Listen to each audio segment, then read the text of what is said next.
Hello everyone, मोहित study IQ centre में आपका स्वागत है। आज हम जो है 50 जो है सीडीपी के अंतर्गत जो है 50 इंपॉर्टेंट क्वेश्चंस को यहाँ पे सॉल्व करेंगे सीडीपी के। ठीक है, ये मोस्ट इंपॉर्टेंट क्वेश्चंस हैं जो सीटेट से लेकर के यूपी टेट या अदर स्टेट्स के जितने भी टेट एग्जाम्स होते हैं, ठीक है, वो शिक्षक भर्ती से रिलेटेड जितने अगर सीडीपी है उस टॉपिक में तो ध्यान रखिएगा, उससे रिलेटेड जो है मोस्ट इंपॉर्टेंट क्वेश्चंस हैं। ठीक है, तो आज इसको देखते हैं। ठीक, वीडियो के अंत तक ज़रूर देखिएगा। चलिए शुरू करते हैं बिना टाइम वेस्ट किए। वीडियो पसंद आया तो प्लीज़ चैनल को लाइक सब्सक्राइब ज़रूर कीजिएगा, अपने दोस्तों से ज़रूर शेयर कीजिएगा। आज का जो है वीडियो का टारगेट है वो है 50 लाइक्स का। आपके लाइक्स के माध्यम से जो है हमें मोटिवेशन मिलता है, नए वीडियोस नए क्वेश्चंस हम ढूंढ करके लाते हैं, डेली आपके लिए जो है वीडियोस बनाते हैं। आपके जो है ठीक सीटेट का एग्ज़ाम बहुत नज़दीक आ गया है, ज़्यादा समय नहीं बचा हुआ है, 1.5 महीने से भी कम का है वक्त आपके पास, 1.5 महीने का अप्रॉक्स मतलब समय बचा हुआ है। अपनी तैयारी को जो है जितना हो सके, देखिए सीट जो कई जो है बच्चे जो है पहली बार सीटेट का एग्ज़ाम दे रहे होंगे, ठीक है, तो उनके लिए मैं बार बार मैं यही सलाह दे रहा हूँ कि बच्चों देखो जितना हो सके आप जो है पेपर्स लगाइए। देखिए पेपर्स लगाने से जो है आपको जो भी कमियाँ होंगी वो आपको सामने मिलेंगी कि यार मेरे जो है ये क्वेश्चंस गलत हो जाते हैं अक्सर, या मैं इन चीज़ों को जो है टॉपिक को भूल जाता हूँ, या मैं समझने में भूल कर देता हूँ। जो जो कमियाँ होंगी वो पेपर्स से ही आपकी सुलझेंगी, आपकी सही होंगी। ठीक है, तो ज़्यादा से ज़्यादा पेपर्स लगाइए। मैं आपको डेली जो है आपको पेपर्स कराता हूं, ठीक है, चाहे वो सीडीपी का हो, ईवीएस का हो, हिंदी का हो, सारे पेपर्स जो है मैं डेली आपको करा रहा हूं नियमित रूप से। ठीक है, ऐसा नहीं है कि कोई मैं छोड़ छोड़ के करा रहा हूं। आप बस मेरे पेपर्स सॉल्व करिए। मैं बाकायदा जो है क्वेश्चंस को बीच बीच में समझाता भी रहता हूं कि इससे टॉपिक से रिलेटेड क्या क्या पॉइंट्स हो सकते हैं। ठीक है, तो चलिए ज़्यादा लंबा नहीं खींचते हैं, ठीक, तो आगे बढ़ते हैं और वीडियो को अंत तक देखिएगा। चलिए शुरू करते हैं। पहला क्वेश्चन है, देखिए, कक्षा शिक्षण में पाठ प्रस्तावना सोपान सीखने के किस नियम पर आधारित है? ध्यान रखिएगा, सीखने का नियम जो है पूछ रहा है, प्रभाव का नियम, तत्परता का नियम, सादृश्यता का नियम और साहचर्य का नियम। तो देखिए सीखने का जो नियम था वो दिया था थॉर्नडाइक ने। ध्यान रखिएगा, थॉर्नडाइक ने जो है सीखने का नियम प्रस्तुत किया था। ठीक है, इसने जो है 3 नियम प्रस्तुत किए थे सीखने के। ठीक है, जिसमें से पहला जो था, ध्यान रखिएगा, एक था किस पर आधारित है? ठीक है, तो सीखने का नियम जो है आधारित है तत्परता के नियम पर आधारित है। ध्यान रखिएगा, तत्पर थॉर्नडाइक ने जो है 3 दिए थे। ठीक, उसमें से जो एक था अभ्यास का नियम, ध्यान रखिएगा, ये पॉइंट आप याद रखिएगा, अभ्यास का नियम, तत्परता का नियम और एक था प्रभाव का नियम। ध्यान रखिएगा, प्रभाव का नियम। ठीक है, तो ये 3 नियम प्रस्तुत किए थे। तत्परता से मतलब है कि बच्चा जो है अब मान लीजिए कार्य करने के लिए तत्परता दिखाता है, तो बच्चे में जो है जिज्ञासा पैदा करना, रुचि पैदा करना, ताकि जो है बच्चा जो है किसी नवीन चीज़ को सीखने में जो है तत्पर हो सके। ठीक है, तो तत्परता, किसी चीज़ को जो है जिज्ञासु हो करके जो है बच्चा जितनी जल्दी सीखता है ये उससे संबंधित है। ध्यान रखिएगा, सीखने का नियम जो है एक तत्परता का नियम, प्रभाव में आकर के सीखता है बच्चा एक, ठीक है, और एक जो है अभ्यास के माध्यम से सीखता है। ठीक, आगे बढ़ते हैं। सूज द्वारा सीखने के सिद्धांत का प्रतिपादन किया था। ध्यान रखिएगा, ये किसने किया था? थॉर्नडाइक, पावलोव, कोहलर, ठीक है, ये नहीं है, ठीक है, और वुडवर्थ। ध्यान रखिएगा, तो सूज द्वारा जो है सीखने का सिद्धांत प्रतिपादित किया था, ये प्रतिपादन किया था कोहलर ने। ध्यान रखिएगा, कोहलर ने। ठीक है, तो मैंने यहाँ पे ये की पॉइंट लिखा था कि कोहली को याद करके सीखना है। सूझ मतलब अपने सूझबूझ से कुछ सीखना, मतलब सूझबूझ से जो है समस्या का समाधान करना। ध्यान रखिएगा, समस्या समाधान जो है अपनी सूझबूझ से करना। ठीक, तो ध्यान रखिएगा, मैंने इसको मतलब याद करने का जो है तरीका बताया था कि मतलब कोहली को याद करके, जब कोहली जो है क्रिकेट खेलता है तो अपनी मतलब जो भी बॉलिंग होती है, उसकी बैटिंग होती है, तो वो अपनी समस्याओं को जो है बड़ी अपनी सूझ से जो है सॉल्व करने का प्रयास करता है। ठीक है, इसका आंसर जो है सी नंबर है। ठीक, नेक्स्ट क्वेश्चन देखते हैं। हॉल का सिद्धांत निम्न में से किसकी व्याख्या करता है? बुद्धि की प्रकृति की, अधिगम में अभिप्रेरणा की भूमिका, मूल्यों का विकास और किशोरों का मनोविज्ञान। ध्यान रखिएगा, तो हॉल का जो है सिद्धांत जो है वो किशोरों का मनोविज्ञान को जो है व्याख्या करता है। ध्यान रखिएगा, ठीक है, ध्यान रखिएगा, 12 से जो है 21 वर्ष की जो आयु होती है, 12 से 21 वर्ष की आयु में जो है बच्चों का जो है शारीरिक, मानसिक, व्यक्तिगत जो है विकास बहुत तेज़ी से होता है। ध्यान रखिएगा, और इसी का जो है अध्ययन किया था हॉल ने। ठीक है, इसी का अध्ययन किया था। ठीक, नेक्स्ट क्वेश्चन देखते हैं। बुद्धि में जो है तरल क्रिस्टलीय प्रतिमान के प्रतिपादक जो है कौन थे? कैटल, वर्नल, थॉर्नडाइक या स्किनर। तो देखिए तरल और क्रिस्टल दो सिद्धांत जो है इन्होंने दिए थे वो कैटल थे, ध्यान रखिएगा। तो दो सिद्धांत जो है वो दिए थे उन्होंने, कैटल ने दिए थे, जिसमें जो है तरल सिद्धांत के अंतर्गत, ध्यान रखिएगा, तरल सिद्धांत के अंतर्गत जो होता है समस्या समाधान क्षमता से संबंधित है। तरल सिद्धांत जो है समस्या समाधान से संबंधित है। व्यक्ति को जो है पहले ज्ञान, ध्यान रखिए, जो है समस्या से रिलेटेड जो है पहले जो है उसको ज्ञान नहीं होता, समस्या का जो है कोई ज्ञान नहीं होता, ठीक है, पहले पूर्व ज्ञान पर आधारित नहीं होता। मान लीजिए हम समस्याओं का समाधान तभी करते हैं जब हम उन पे, जैसे हम किसी भी समस्या में पढ़ते हैं तो हम समस्या का सॉल्व इसी तरीके से करते हैं जब हमारे पास जो है उसका पूर्व ज्ञान पर कुछ जो है डेटा इकट्ठा होता है, जो है ना। जैसे कि मान लीजिए हम गाड़ी चलाते हैं तो हमें पता है कि हम गाड़ी चलाना जानते हैं, बाइक चलाना जानते हैं, साइकिल चलाना जानते हैं, सारी चीज़ें, या बाइक चलाना जानते हैं तो हम इससे पहले जो है साइकिल चलाना जानते हैं तो बहुत आसानी से कर लेते हैं। तो तरल सिद्धांत इसी पर होता है कि वो पूर्व ज्ञान पर आधारित नहीं होता, पहले से उसको उस समस्या से रिलेटेड कोई ज्ञान नहीं होता। वहीं पर जो क्रिस्टल होता है, ध्यान रखिएगा, वहीं पर जो है क्रिस्टल होता है वो व्यक्ति जो होता है अपनी कौशल, ध्यान रखिएगा, अपनी कौशल, ये पॉइंट आप याद रखिएगा, क्वेश्चन यही पूछेगा, अपनी कौशल जो है, कौशल हो गया या ज्ञान हो गया या अनुभव से जो है समस्या का समाधान करता है। ध्यान रखिएगा, ज्ञान और अनुभव से जो है, लिख देता हूं मैं, ठीक है, तो अनुभव से जो है समस्या का समाधान करता है। और इसमें जो है ज्ञान और पूर्व अनुभव और कौशल से जो है समस्या का समाधान नहीं होता है, ठीक है, तरल में, ठीक है। दोनों पॉइंट आप याद रखिएगा, इंपॉर्टेंट है, याद रखिएगा। कोलबर्ग के अनुसार जो है किस अवस्था में जो है नैतिकता जो है बाहरी कारणों द्वारा जो है निर्धारित होती है। तो देखिए ये पूर्व पारंपरिक अवस्था, पश्चात पारंपरिक अवस्था, पारंपरिक अवस्था। तो देखिए कोलबर्ग ने जो है नैतिकता का सिद्धांत प्रस्तुत किया था। इनके अनुसार जो है इन्होंने 3 जो है सिद्धांत प्रस्तुत किया, प्री कन्वेंशनल, उसके बाद था जो है कन्वेंशनल, और फिर उसके बाद था पोस्ट कन्वेंशनल, ठीक है। तो पोस्ट कन्वेंशनल, तो प्री कन्वेंशनल मतलब जो है जिसमें नैतिकता जो होती है वो बाहरी कारणों से निर्धारित होती है, ध्यान रखिएगा, इसमें नैतिकता जो है बाहर से मिलती है, ठीक है, बच्चे को। और पोस्ट कन्वेंशनल जिसमें नैतिकता जो है वो बच्चे के अंदर स्वयं से पैदा होती है, मतलब आंतरिक कारणों से निर्धारित होती है, ठीक है। तो ये पॉइंट आप नोट करिएगा, ये याद रखिए। तो पूर्व जो है पारंपरिक अवस्था होती है जहाँ पे नैतिकता बाहरी कारणों से मिलती है, ठीक है। इसमें जो है और पॉइंट प्री कन्वेंशनल में जिसमें नैतिकता की अनुपस्थिति होती है, मतलब अनुपस्थिति हुई तभी तो बच्चे को बाहर से मिलता है। ये लाइन आप याद रखिएगा, बच्चे जो है अनुपस्थिति वाला पॉइंट बाद में कहेंगे कि सर ने जो है अनुपस्थिति वाला पॉइंट नहीं बताया था, ठीक है। तो नेक्स्ट क्वेश्चन देखते हैं। व्यवहारवादी ने कहा है, किस व्यवहारवादी ने कहा है कि मुझे एक नवजात शिशु दे दो, मैं उसे डॉक्टर, वकील, चोर या जो चाहूँ बना सकता हूँ। फ्रीमैन, न्यूमैन, वॉटसन और होलजिंगर। तो देखिए ये सिद्धांत जो है, ये मतलब ये कथन जो है, ये कथन था वॉटसन का था, ध्यान रखिएगा, ये वॉटसन ने कथन दिया था। ये एक जो है व्यवहारवादी मनोविज्ञान जो है विचारक थे, ठीक है। नेक्स्ट क्वेश्चन देखते हैं। उदाहरण, निरीक्षण, विश्लेषण, वर्गीकरण, नियमीकरण निम्न में से जो है किस विधि का के जो है सोपान है।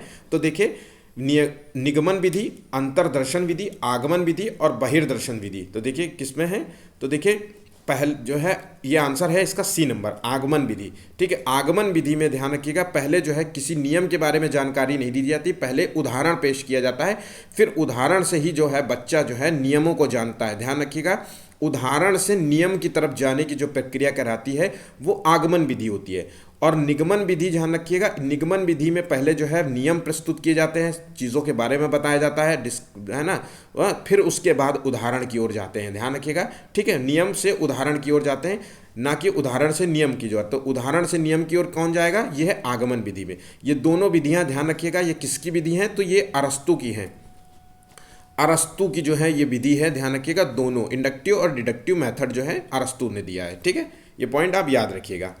नेक्स्ट क्वेश्चन देखिएगा। फ्रॉयड के अनुसार जो है हमारे जो है मूल्यों का आंतरिकरण जो है क्या है, ध्यान रखिएगा। इड, सुपर ईगो और सुपर ईगो और परिस्थिति।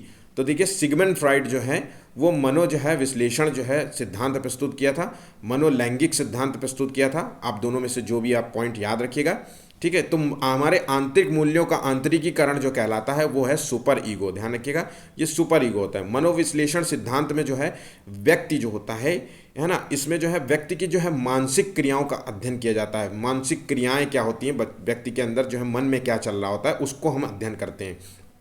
तो उसको जो है इन्होंने 3 भागों में बांटा था, id, super ego, id, ego और सुपर ईगो। ठीक है, ये तीनों स्टेजेस हैं, 22 स्टेजेस, इसी तरीके से याद रखने। इड जो होता है जिसे कहते हैं इदम, ध्यान रखिएगा कई बार जो है इदम ही लिख के आता है, तो इदम कहते हैं इसे। इदम जो है बच्चों में जन्म से होती है, जन्मजात होती है, जन्म लिख देते हैं। ठीक है, जन्म से जो है मौजूद होती है। ठीक है, इसमें जो है बच्चों के अंदर जो होती है, क्या होता है, व्यक्ति हो या बच्चा हो, इसमें जो है सामाजिक मूल्यों का जो है उसको चिंता नहीं होती है।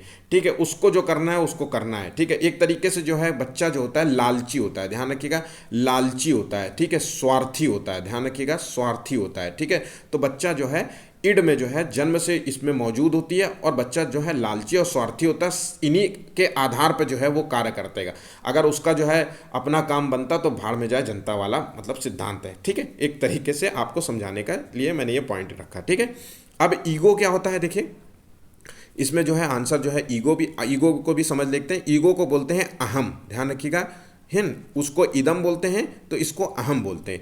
इसमें जो है बच्चा जो है बुद्धि, चेतना, और ध्यान रखिएगा बुद्धि, मैं पॉइंट लिख देता हूँ, बुद्धि, चेतना, ठीक है, और उचित और अनुचित, ध्यान रखिएगा, मतलब सही और गलत, ध्यान रखिएगा, इसको उचित अनुचित के सही और गलत। ठीक है, तो सही और गलत पर जो आधारित होता है, चिंतन करता है बच्चा। ठीक है, इस पे जो है मानवतावादी जो है दृष्टिकोण रखता है। ठीक है, मानवतावादी जो है दृष्टिकोण होता है। गलत नहीं करने का जो है मतलब गलत नहीं करता है बच्चा, सोचता है, विचारता है कि सही और गलत क्या है ना, और हमेशा जो है बच्चा सही करने का प्रयास करता है। ठीक है, और वहीं पे जो है सुपर ईगो होता है, वो हमारे मूल्यों का आंतरिकरण होता है, ध्यान रखिएगा, सुपर ईगो, जिसे परा अहम बोलते हैं, ध्यान रखिएगा, परा अहम बोलते हैं। ठीक है, इसमें जो होता है ये पूरी तरीके से जो होता है ये समाज और नैतिक आदर्शों पर टिका होता है। व्यक्ति का जो व्यक्तित्व होता है, ठीक है, ये सारा जो है मानसिक जितनी भी चीज़ें होती हैं वो बच्चा जो भी करता है वो समाज और नैतिक आदर्शों को ध्यान में रख कर करता है। ठीक है, इसमें जो है बच्चा जो है बुरी विचारों से दूर रहने का प्रयास करता है। ठीक, बुरे विचार आएंगे तो उसको तुरंत निकाल देगा। ठीक है, उसको पता है कि क्या गलत है, समाज के नियमों में क्या गलत है, चाहे भले ही उसको गलत विचार क्यों ना आ रहे हो। ठीक है, तो एक तरीके से जो है इसमें आदर्शवादी दृष्टिकोण है, ध्यान रखिएगा, आदर्शवादी जो है दृष्टिकोण किसमें है, तो सुपर ईगो में आदर्शवादी या मानवतावादी जो है वो है ईगो में। ठीक है, तो ये पॉइंट आप याद रखिएगा, क्वेश्चंस पूछे जाते हैं। ठीक है, नेक्स्ट क्वेश्चन, ये आवश्यक नहीं कि उच्च बुद्धि वाले बच्चे होंगे, ध्यान रखिएगा, हाई आईक्यू जिनका होता है, हाई आईक्यू होता है, वो बच्चों में जो है कौन सा गुण नहीं हो सकता, जरूरी नहीं है। सृजनशीलता, विश्लेषण, अध्ययन और अच्छे प्रांत, देखिए जिनका हाई आईक्यू होता है वो ध्यान लगाने में अच्छे होते हैं, ध्यान लगाने में अच्छे होते हैं, पढ़ाई में अच्छे होंगे, जब ध्यान लगाएंगे तो पढ़ाई में अच्छे, क्योंकि आईक्यू उनका अच्छा है, पढ़ाई में अच्छे होंगे। ठीक है, विश्लेषण, किसी भी जो है समस्या समाधान में अच्छे होंगे, ध्यान रखिएगा, समस्या को सॉल्व करने में जो है निपुणता होगी उनको, अच्छे तेजी से जो है सामान्य बच्चों से अपेक्षा। तो जो है देखिए इनके B answer, C answer, D answer तो जो है उच्च जो है हाई आईक्यू वाले बच्चों में ये गुण पाए जाएंगे, लेकिन सृजनशीलता जो है ये ज़रूरी नहीं है, आवश्यक नहीं है कि वो जो है बच्चा जो है क्रिएटिव निकले, ध्यान रखिएगा, ये ज़रूरी नहीं है कि बच्चा जो है हाई आईक्यू है तो क्रिएटिव निकले। देखिए क्रिएटिविटी से संबंधित है, क्रिएटिविटी का जो संबंध होता है मौलिकता से होता है, नवीनता से होता है। तो हाई आईक्यू जिसका होगा, बहुत पढ़ने में अच्छा होगा, ध्यान लगाने में अच्छा होगा, तो ज़रूरी नहीं है कि कुछ नया सृजित कर ले। ठीक है, तो इसका जो है आंसर ए नंबर है।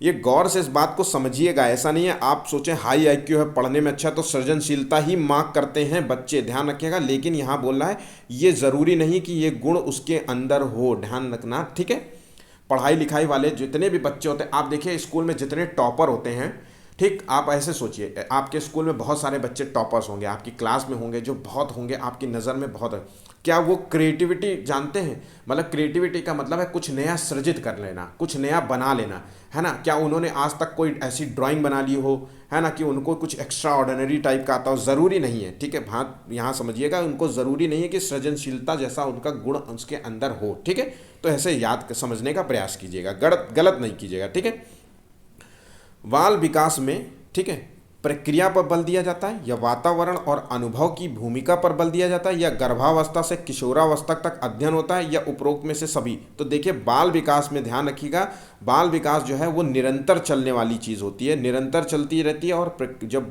बच्चे का जो विकास होता है हम उस विकास में जो है किन प्रक्रियाओं पर ध्यान देते हैं उस पर जो है फोकस होना बहुत ज़रूरी है। चाहे हम शारीरिक प्रक्रिया पर ध्यान दें, वो मानसिक गुणों पर ध्यान दें, ठीक है, उसके सामाजिक गुणों पर ध्यान दें, तो ये इंपॉर्टेंट फैक्ट्स रहते हैं, ठीक है। तो प्रक्रिया पर बल दिया जाता है बालक के विकास में, ठीक है। और बालक का जो विकास होता है, ध्यान रखिएगा, बालक का जो डेवलपमेंट होता है वो डेवलपमेंट जो है हेरिडिटी और इन्वायरमेंट से संबंधित है। पॉइंट याद रखिएगा, अनुभव यहाँ पे दिया है, वातावरण, तो ध्यान रखिएगा व्यक्ति का जो डेवलपमेंट होता है वो हेरिडिटी और एक्सपीरियंस, जिन जिन चीज़ों को वो सीखता जाएगा उससे जो है अपना जो है विकास जो है अपना मतलब सजग मतलब अच्छा करता जाएगा। ध्यान रखिएगा, आज देखिए आप जो है आज कितना अच्छी चीज़ें आपको आती होंगी, बहुत सारी चीज़ें जो है आपने अनुभव एक्सपीरियंस के आधार पे बहुत अच्छा निपुणता हासिल कर ली होगी, ठीक है ना। जैसे आप पहली बार पढ़ाई करते हैं तो आप जो है बहुत सारे फैक्ट्स को नहीं जानते, लेकिन जैसे जैसे आप जो है वो टॉपिक याद करते जाते हैं आपको जो है निपुणता हासिल होती है, जैसे जैसे अनुभव हासिल करते जाते हैं बहुत अच्छे से। एज अ टीचर देखिए जैसे क्या होता है कि पहली बार जब टीचर पढ़ाता है तो बहुत कम जो है उसको फैक्ट्स पता होते हैं, लेकिन जैसे जैसे 2-4 साल 5 साल 6 साल पढ़ाता है तो उसको जो है पूरी टॉपिक से रिलेटेड एक एक फैक्ट्स याद हो जाते हैं, तो वो एक्सपीरियंस पे हो जाता है, ठीक है। तो इसका आंसर ध्यान रखिएगा। और गर्भावस्था से किशोरावस्था तक देखिए बालक का विकास जो होता है वो वूम्ब टू टोम्ब चलता है, मतलब गर्भ से मृत्यु तक चलता है। मतलब विकास जो है कभी ना रुकने वाली प्रक्रिया होती है और निरंतर चलती रहती है, गर्भावस्था में भी होती है, किशोरावस्था तक जो है चलती है। और बालक से संबंधित चूंकि क्वेश्चंस पूछ रहा था, बाल विकास जो होता है बालक से जो है किशोरावस्था तक ही अध्ययन किया जाता है। तो इसमें से आंसर जो है इसका सभी आंसर है डी नंबर, ठीक।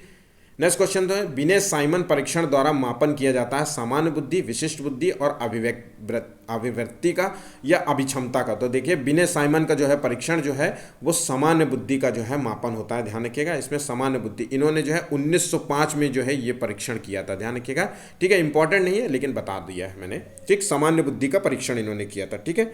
नेक्स्ट क्वेश्चन देखते हैं, वाणी दोष नहीं है, ध्यान रखिएगा, वाणी दोष नहीं है, ध्वनि परिवर्तन और अस्पष्ट जो है उच्चारण, धीमी या तेज गति से बोलना, हकलाना, तुतलाना या तीव्र जो है अस्पष्ट वाणी। तो देखिए वाणी दोष नहीं है, ठीक है। जब आप कुछ चीज़ बोलते हैं चाहे वो धीमे बोलें चाहे वो तेज बोलें, लेकिन स्पष्ट अगर बोल रहे हैं तो वो आपका दोष नहीं कहलाएगा, ठीक है। तो इसका आंसर बी नंबर, ध्यान रखिएगा, धीमी और तेज गति से बोलना, ठीक है, वो वाणी दोष में नहीं होता। लेकिन अस्पष्ट उच्चारण करना किसी चीज़ का या ध्वनि में परिवर्तन करना, मत लीजिए कि एकदम से ऐसी से बोलने लगे, मान लीजिए जो बच्चे को समझ में ना आए, ठीक है, या हकलाना या तुतलाना भी वाणी दोष कहलाता है।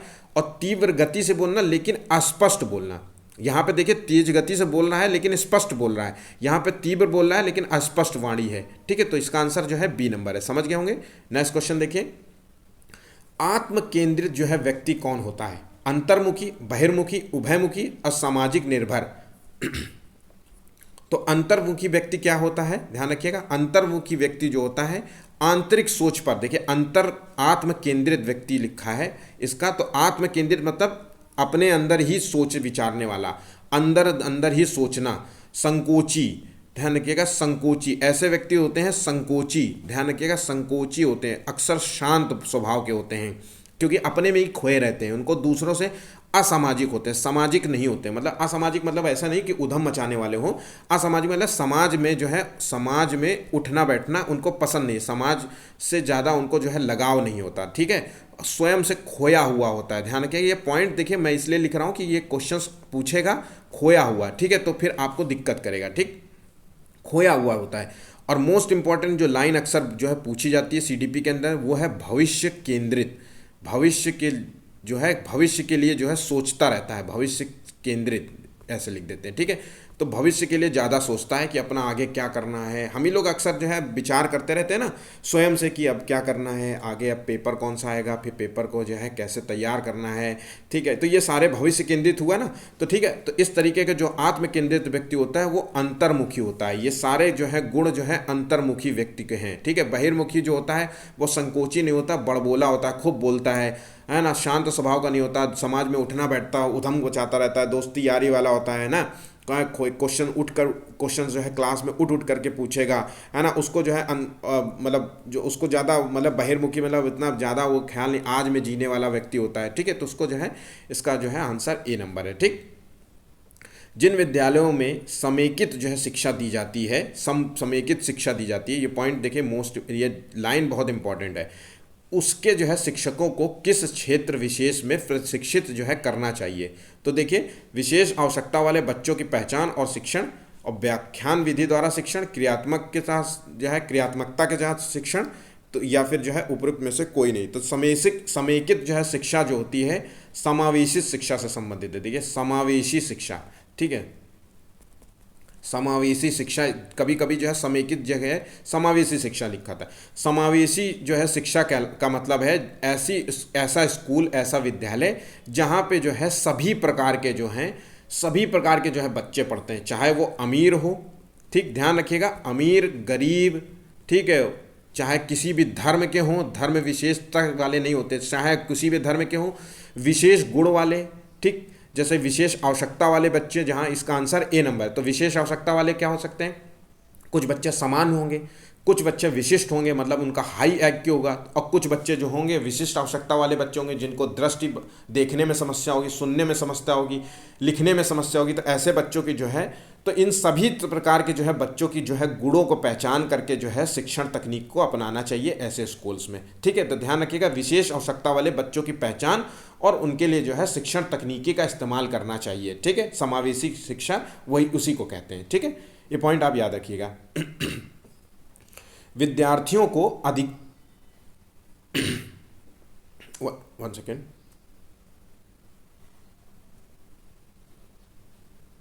विद्यार्थियों को अधिगम के लिए प्रेरित करने हेतु किस युक्ति का जो है अनुप्रयोग आप नहीं करेंगे, ठीक है। अधिगम का मतलब लर्निंग के लिए मतलब उत्साह बनाने के लिए प्रेरित करना है, तो बच्चों में जो है स्वस्थ प्रतिस्पर्धा स्थापित करेंगे। तो देखिए, अधिगम के लिए जो है स्वस्थ प्रतिस्पर्धा का होना आवश्यक होता है। बच्चे जो है इस प्रतिस्पर्धा से जो है बच्चे जो है सीखने के जो है गुण पैदा करते हैं, बच्चों में जो है अपने आप जो है मतलब उनके अंदर उत्साह होता है, ठीक है। तो इसका आंसर जो है ए है। नहीं पूछा जा रहा है तो उसमें आत्मगौरव की अनुभूति कराना, ठीक है, मोटिवेशन कराना, बढ़ाना होता है बच्चों की, या उनकी अत्यधिक प्रशंसा करना। तो देखिए, अधिगम के लिए जो है ये जो है प्रशंसा जो है अत्यधिक प्रशंसा करना, अत्यधिक पुरस्कार देना, अत्यधिक दंड देना, ये सारे जो हैं तरीके आजमाने नहीं चाहिए। ध्यान रखिएगा किसी भी बच्चे को अधिगम प्रक्रिया में, ठीक है। हद से ज़्यादा जो है प्रशंसा से क्या होगा, बच्चा जो है स्वार्थी हो जाएगा, ठीक है। उसको लगेगा कि अब मतलब उसको लगेगा ना कि मैं ही सब कुछ हूँ, मैं ही हूँ, मुझे टीचर हर बार देखिए कितना इनाम देती है, हमेशा मेरी तारीफ करती थी। तो ये गलत होता है, ठीक है। तो इसका आंसर सी है, ठीक। नेक्स्ट क्वेश्चन देखिए, चॉम्स्की के अनुसार भाषिक जो है क्षमता जन्मजात होती है, भाषिक क्षमता विद्यालय से प्राप्त होती है, भाषा अनुकरण से ही सीखी जाती है, भाषा सीखने में जो है समाज का स्थान सर्वोपरि है। तो ध्यान रखिएगा, चॉम्स्की के अनुसार जो है भाषिक जो है क्षमता जन्मजात होती है। ध्यान रखिएगा, ये पॉइंट आप याद रखिएगा, ठीक है। ये देखिए, भाषा जो है क्षमता होती है, व्यक्ति की जो है भाषा क्षमता होती है, वो जो है व्यक्ति की जो है मानव मस्तिष्क की क्षमता होती है, अंतर्निहित क्षमता होती है, वो मौजूद होती है बच्चे के अंदर, ठीक। इससे जो है बच्चे में जो है भाषा से इन्होंने भाषा की जो है चॉम्स्की ने जो है भाषा की सृजनात्मकता पर जो है बल दिया था, ठीक है। इन्होंने कहा था कि बच्चा के जो देखिए, पियाजे ने कहा था कि विचार पहले आते हैं फिर भाषा होती है, लेकिन चॉम्स्की ने कहा था कि पहले जो है बच्चा जो है भाषा सीखेगा, ठीक है, फिर उसी को जो है व्यक्त करने के लिए जो है विचार मतलब उसी भाषा को जो है विचारों को व्यक्त करेगा भाषा के माध्यम से, ठीक है। तो पहले भाषा का विकास होगा फिर विचारों का विकास होगा, ठीक है।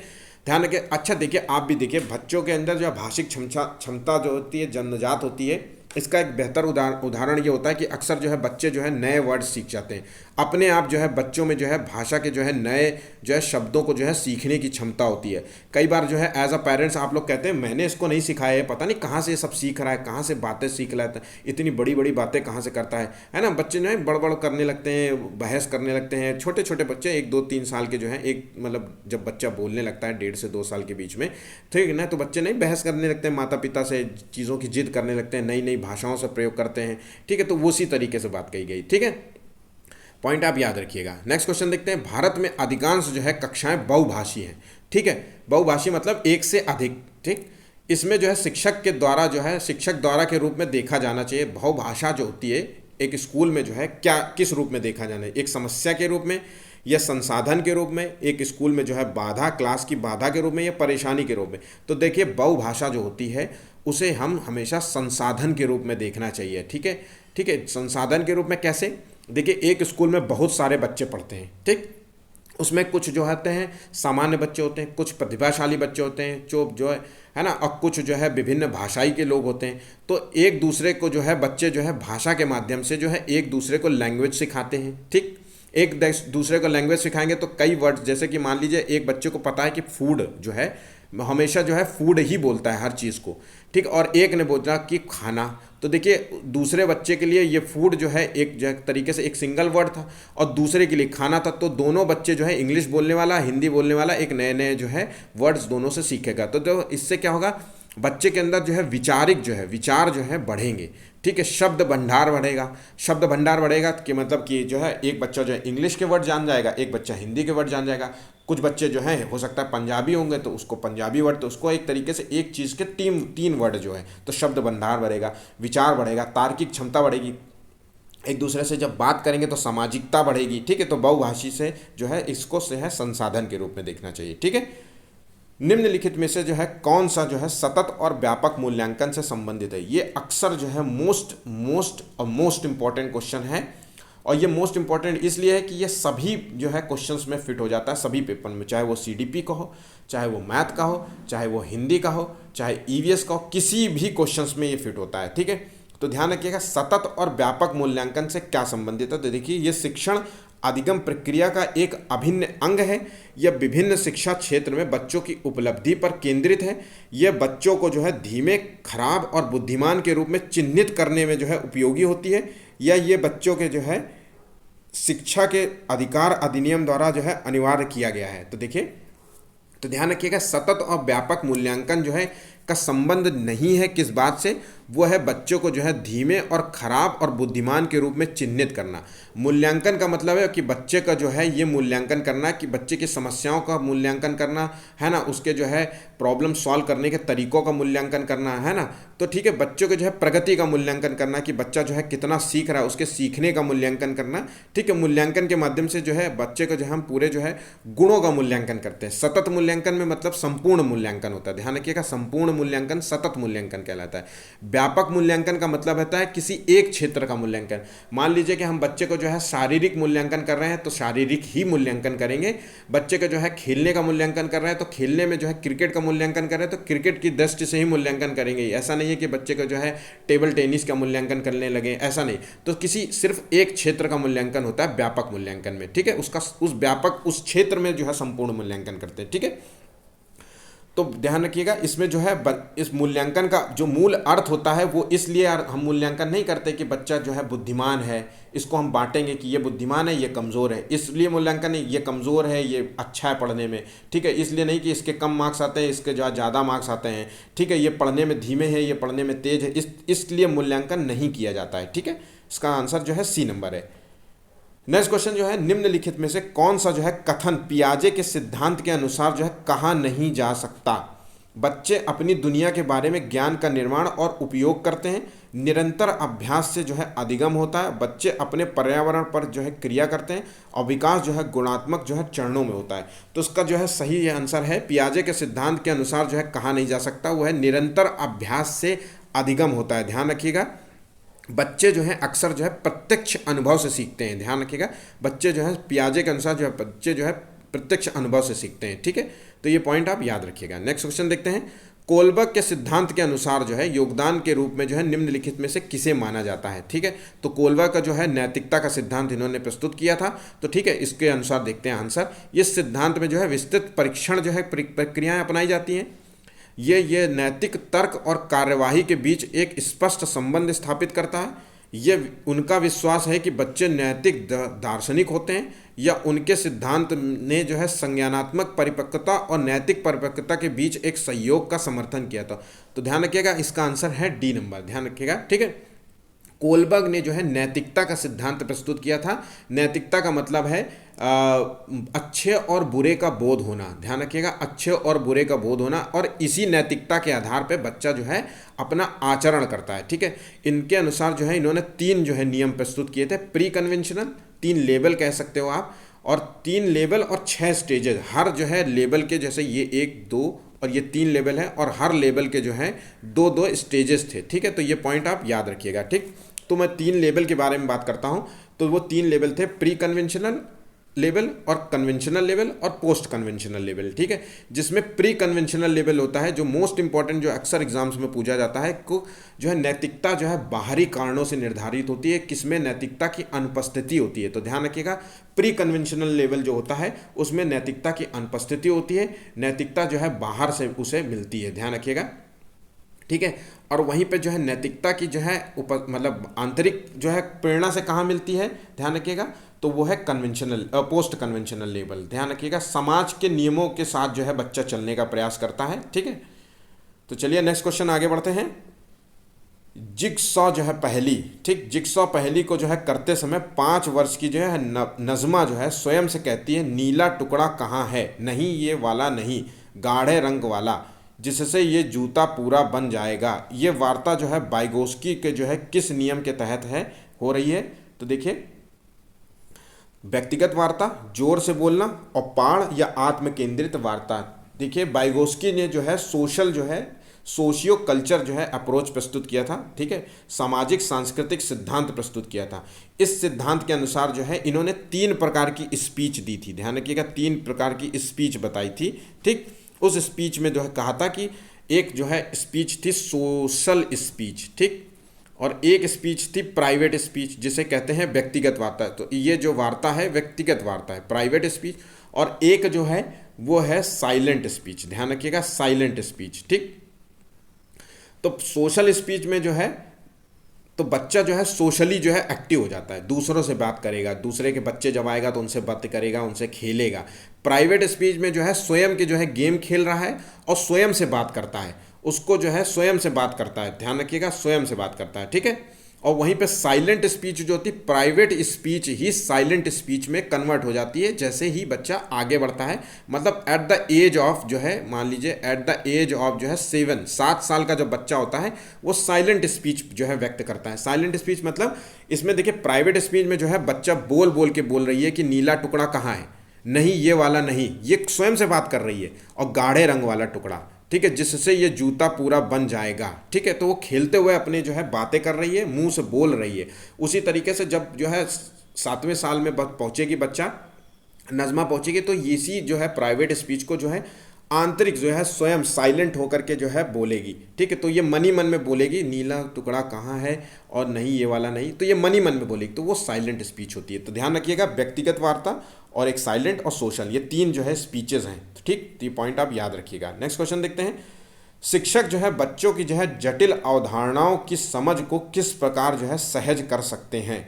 एक व्याख्यान दे करके, ठीक ठीक है, मतलब जो समस्या से जूझ रहा है उसकी जो है व्याख्या करके, या प्रतियोगितात्मक अवसरों की जो है व्यवस्था करके, या बार बार यांत्रिक अभ्यास के द्वारा, मतलब बार बार लेखन अभ्यास के, या अन्वेषण और परिचर्चा के लिए जो है अवसर उपलब्ध करा के। तो देखिए सही इसका आंसर क्या है, इसका आंसर है डी नंबर, ठीक है। अन्वेषण और जो है परिचर्चा के लिए जो है अवसर उपलब्ध करके जो है जटिल अवधारणाओं की जो है समझ को जो है सहज कर सकते हैं, ठीक है।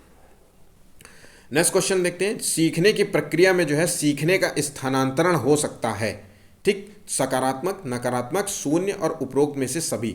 तो जब हम कोई चीज़ सीखते हैं तो सीखने के लिए स्थानांतरण मतलब ट्रांसफ़र, ठीक, सीखने का ट्रांसफ़र जो होता है, ध्यान रखिएगा, स्थानांतरण ट्रांसफ़र करना, ठीक है।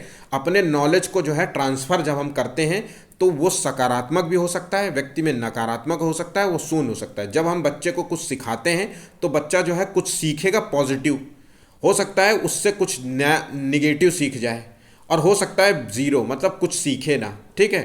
तो जैसे कि मान लीजिए कि हम जैसे कि मान लेते हैं कि हम कार, मतलब हम बाइक चलाना जानते हैं, ठीक है।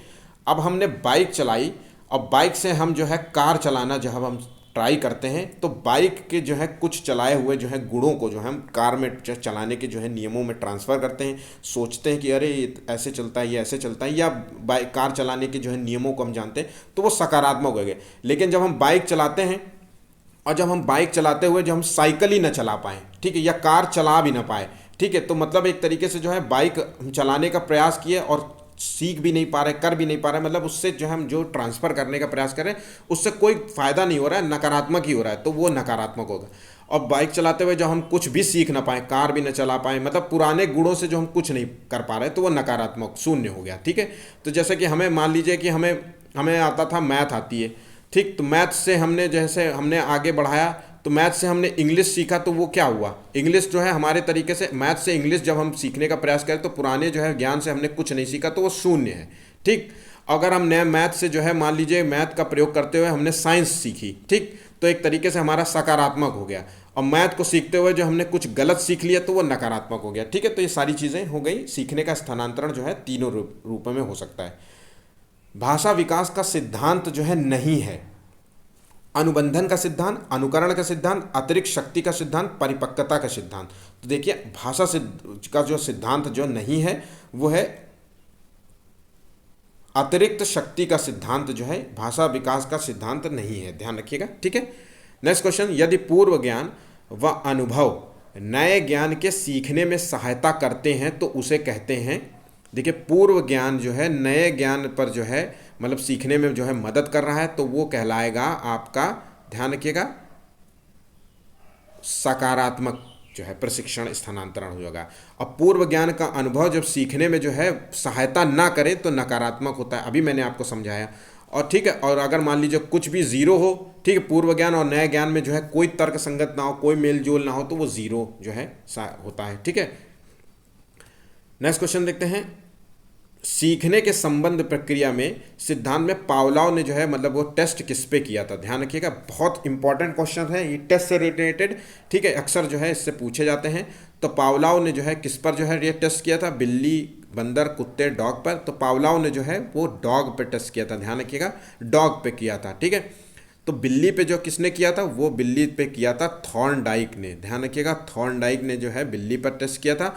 और बंदर पे जो है कोहलर ने, ठीक है, कोहलर ने टेस्ट किया था। और चूहे पे किया था स्किनर ने, ठीक, स्किनर ने टेस्ट किया था। तो ये चारों जो है आप याद रखिएगा, क्वेश्चंस पूछे जाएंगे। ठीक है, किसी इच्छा या आवश्यकता में रुकावट पड़ने पर जो है उत्पन्न होने वाला सामवेगिक जो है तनाव क्या कहलाता है, तो देखिए द्वंद्व कहलाता है, कुंठा, चिंता, तनाव। तो देखिए अगर जो है हम कोई चीज़ इच्छा जो है हमारी कोई चीज़ पाने की इच्छा है और उसमें जो है रुकावट पैदा हो, ठीक है, तो वो जो हमारे अंदर जो है तनाव पैदा होता है, ठीक, तो वो कहलाती है कुंठा, ध्यान रखिएगा, वो कहलाती है कुंठा। इसका आंसर है बी नंबर। ठीक है, नेक्स्ट क्वेश्चन देखते हैं, अल्बर्ट बंडूरा निम्न में से किस सिद्धांत से संबंधित है।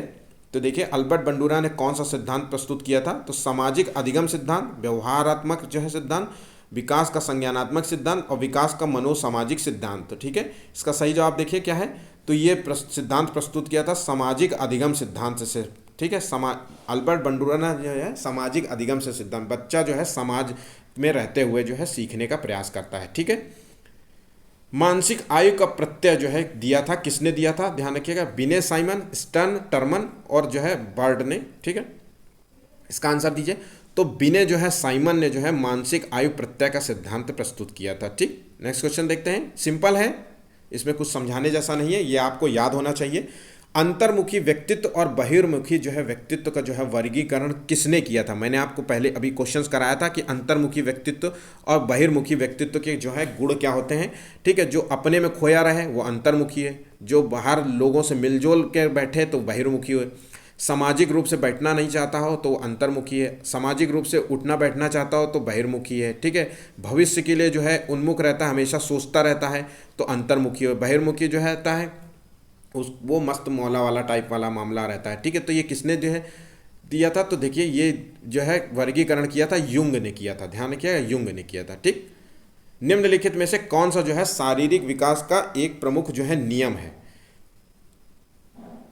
मानसिक विकास से भिन्नता का नियम, अनियमित विकास का नियम, ठीक, और द्रुतगामी विकास का नियम, और कल्पना जो है और संवेगात्मक विकास से संबंधित है। तो शारीरिक विकास का जो है एक नियम है वह द्रुतगामी नियम है, मतलब तेज गति से होने वाला नियम, तेज गति से ठीक होता है। ठीक है, तेज गति से चलने वाला नियम है। ठीक है, व्यक्ति का जो है विकास जो होता है वो बाल्यावस्था से किशोरावस्था तक जो है चलता रहता है। ठीक है, यहाँ तक कि कई जो विकास, ठीक है, विकास शारीरिक हो तो जो है वो एक एज तक चलेगा, विकास मानसिक हो तो वो जो है पूरा जो है उम्र तक चलेगा, मतलब मरने तक उसका मानसिक विकास होगा। सामाजिक विकास है तो उसके मरने तक भी सामाजिक विकास चलता रहता है, ठीक है। वो समाज के नियमों को जो है सीखता रहता है, कहाँ उठना है, किस तरीके से उठना है, ठीक है। तो ये चार जो है चीज़ें यहाँ सामाजिक विकास से संबंधित है। तो द्रुतगामी, अब द्रुतगामी जो है बाल्यावस्था, ध्यान रखिएगा, बाल्यावस्था में जो है बच्चे का जो है विकास जो है सबसे तेज गति में होता है, ध्यान रखिएगा, ठीक है। बुद्धि के द्विकारक जो है सिद्धांत का प्रतिपादन किसने किया था? तो बुद्धि का द्विकारक सिद्धांत किसने दिया था? ये थॉर्नडाइक, स्पीयरमैन, बर्नन, ठीक, और या फिर स्टर्न ने। तो ये सिद्धांत दिया था स्पीयरमैन ने, जो है ये द्विकारक का सिद्धांत प्रस्तुत किया था, ठीक है। नेक्स्ट क्वेश्चन देखिए, पियाजे के अनुसार जो है संज्ञानात्मक विकास की जो है तृतीय अवस्था निम्न में से कौन सी है? तो पूर्व संक्रियात्मक अवस्था, मूर्त संक्रियात्मक अवस्था, औपचारिक संक्रियात्मक अवस्था, या फिर संवेदनात्मक जो है गामक अवस्था। तो देखिए तृतीय जो अवस्था है मूर्त संक्रियात्मक अवस्था जो है वो तीसरी अवस्था है, 7 से 12 वर्ष की अवस्था कहलाती है, ठीक है।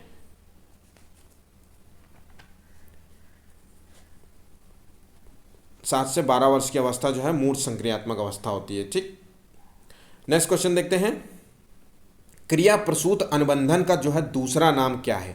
ठीक है, तो ये पहले क्रिया प्रसूत अनुबंधन सिद्धांत जो है किसने प्रस्तुत किया था? तो ये सिद्धांत प्रस्तुत किया था स्किनर ने, ध्यान रखिएगा, ये स्किनर ने प्रस्तुत किया था, ठीक है।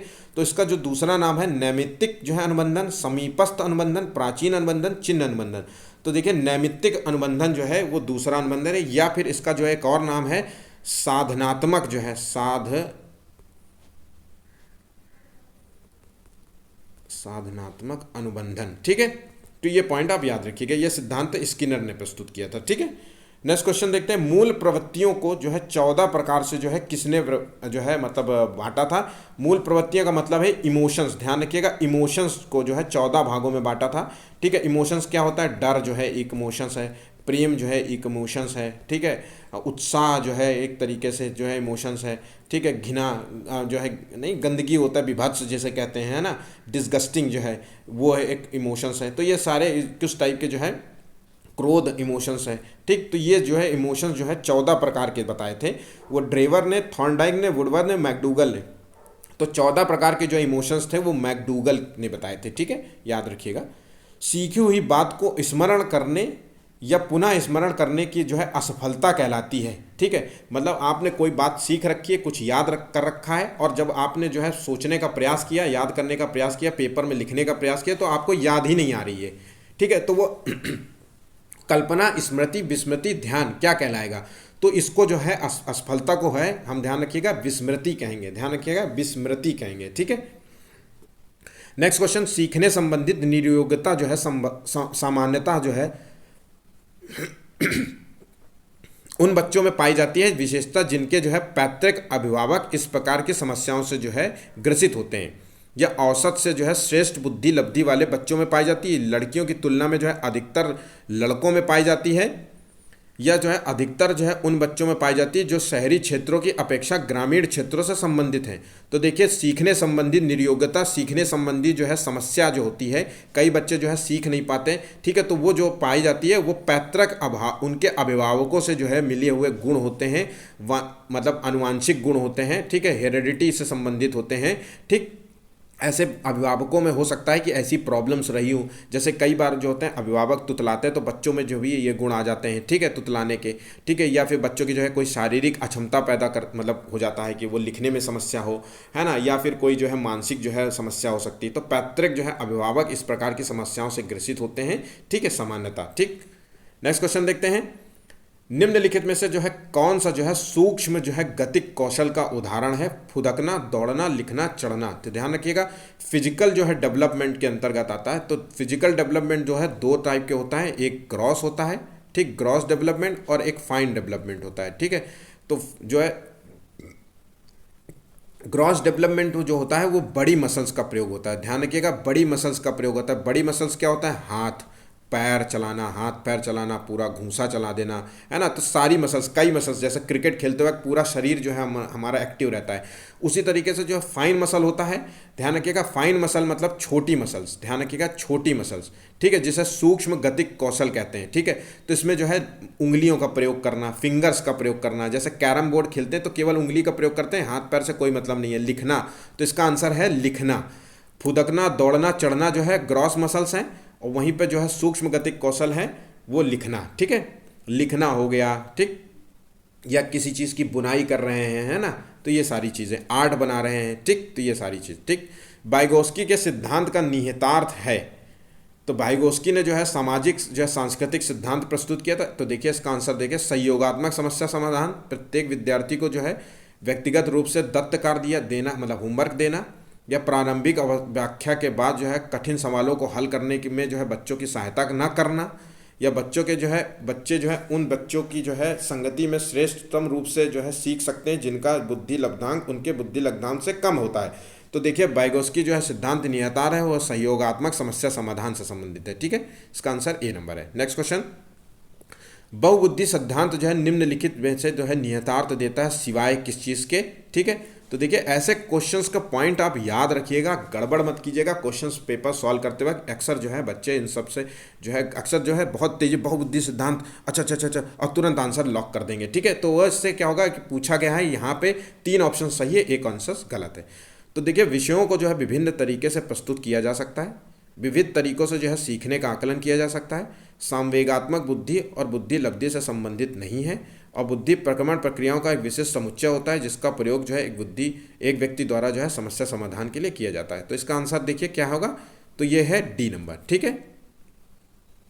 नेक्स्ट क्वेश्चन देखते हैं, जब बच्चा फेल होता है तो इसका क्या तात्पर्य है, कि न मतलब उस बच्चे ने उत्तर नहीं सही से याद किए हैं, ठीक, या जो है उसे ट्यूशन क्लास जो ट्यूशन लेनी चाहिए, स्कूल में सही से पढ़ नहीं पा रहा है इसलिए ट्यूशन लेनी चाहिए, या व्यवस्था फेल हुई, या पढ़ाई के लिए योग्य नहीं है, उसको और पढ़ने मतलब पढ़ाई के लिए और कोई काम धंधा कराओ। तो देखिए जब बच्चा फेल होता है, चाहे वो शारीरिक फेल हुआ हो, चाहे वो मतलब वो स्कूल में फेल हुआ, किसी भी रूप में फेल हुआ, वो फेल होना दर्शाता है उस व्यवस्था को, कि व्यवस्था फेल हुई है, ठीक है। देखिए एक स्कूल में जब बच्चा पढ़ता है तो स्कूल में टीचर होते हैं, है ना, कई अध्यापक होते हैं, उसको पढ़ाते हैं, उसको वैचारिक क्षमता का विकास करते हैं, है ना।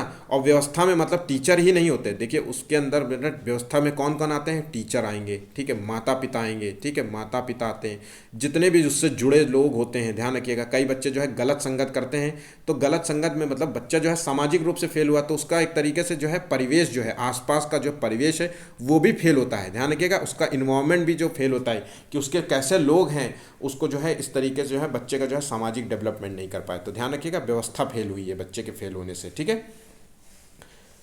शिक्षण से अधिगम पर जो है बल देने वाला जो है परिवर्तन हो सकता है बाल केंद्रित शिक्षा पद्धति अपनाकर, रटने को प्रोत्साहित करके, अग्र जो है शिक्षण की जो है तकनीक अपनाकर, परीक्षा परिणामों पर केंद्रित करके। तो जो है शिक्षण से अधिगम पर जो है बल देने वाला परिवर्तन हो सकता है बाल केंद्रित जो है शिक्षा पद्धति अपना करके। ध्यान रखिएगा, ठीक है।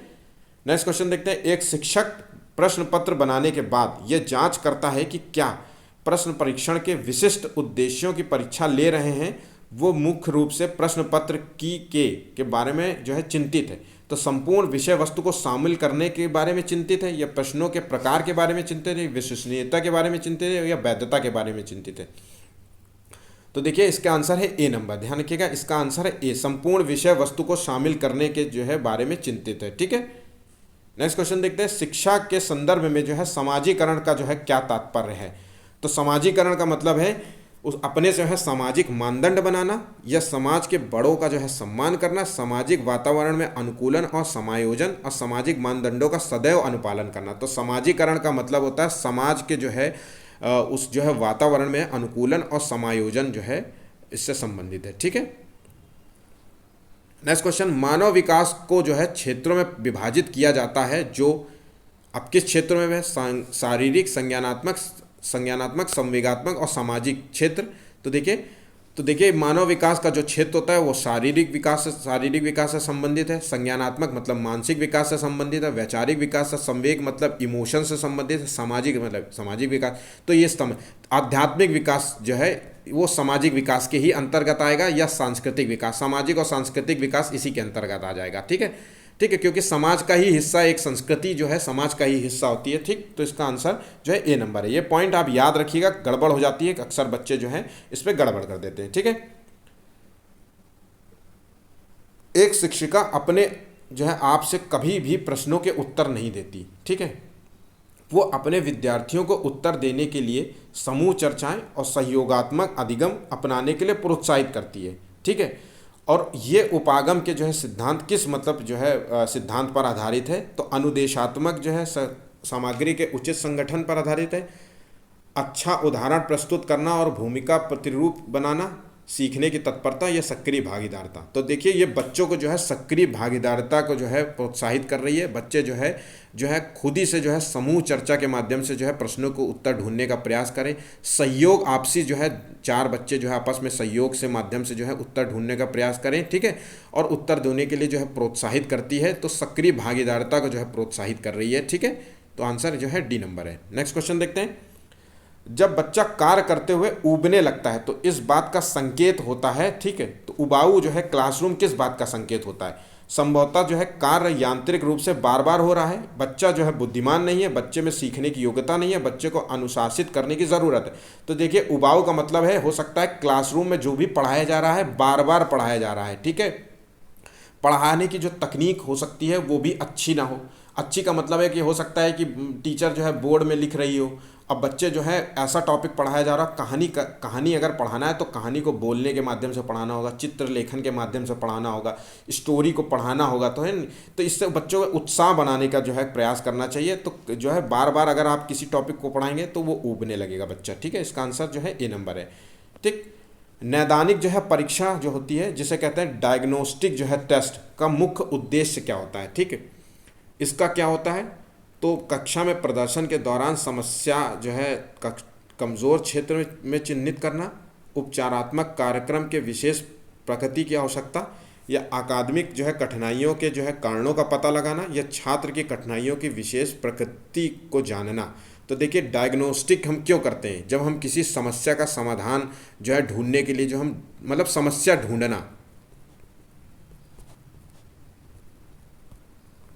कई बार होता है ना डायग्नोस्टिक कराना पड़ेगा इसका जो है, तो टेस्ट करना होता है ना, जो हमारा शारीरिक टेस्ट होता है, या कई बार जो होता है अगर आपके लैपटॉप में जो है कोई समस्या होती है तो आप डायग्नोस्टिक करते हैं। ठीक है, तो मतलब आपका कंप्यूटर जो है कंप्यूटर जो है आपके जो है कंप्यूटर में जो है समस्या ढूंढने का प्रयास करता है कि आखिर समस्या क्या है, क्यों नहीं हो रहा है। ठीक है, तो देखिए इसका आंसर जो है क्या है, अकादमिक जो है कठिनाइयों के कारणों को पता लगाना। मैंने अभी कहा कि कठिनाइयों समस्याओं को ढूंढना इसका मूल उद्देश्य होता है। ठीक है, अकादमिक जो है पढ़ाई से समस्या जो है कि आखिर जो है उसका मूल उद्देश्य होता है कि क्या पढ़ाई में क्या प्रॉब्लम है। ठीक है, बच्चा सीख क्यों नहीं रहा है। एक तरीके से ये एक तरीके नैदानिक जो परीक्षा का मूल्यांकन होता है, कठिनाइयों का मूल्यांकन करना, बच्चे को जो है कठिनाइयों का समस्या का समाधान मतलब समस्या पता करना, ताकि बच्चा जो है सीख सके, उसके समस्या का जो है निवारण कर सके, निदान कर सके। ठीक है, इसका आंसर सी नंबर है। ठीक, आज के जो है 50 इंपॉर्टेंट क्वेश्चन समाप्त हुए हैं। मोस्ट इंपॉर्टेंट क्वेश्चन है, मतलब ये आपको याद ही करने हैं। याद कोई भी अगर आप सीटेड हो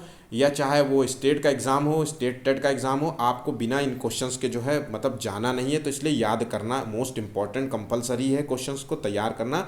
मतलब आप समझ लीजिए ये रटना है। जितनी भी मैंने पॉइंट्स बोले हैं, जितने क्वेश्चंस बताए, एक तरीके से आपको मैंने कम से कम जो है आज 50 क्वेश्चन नहीं 60-70 क्वेश्चंस कराए होंगे। ठीक है, ठीक है, तो आज के लिए बस इतना ही। प्लीज़ चैनल को लाइक सब्सक्राइब ज़रूर कीजिएगा। ठीक है, आपके जो है सब्सक्राइबर्स जो है हमारे थोड़े रुके हुए हैं, 1000 सब्सक्राइबर नहीं हो रहे हैं, तो आप मुझे मेरे जो है सब्सक्राइबर बढ़ाने में मदद कर सकते हैं। इसके लिए मैं पहले से शुक्रिया करता हूँ। धन्यवाद। आज के लिए बस इतना ही। धन्यवाद।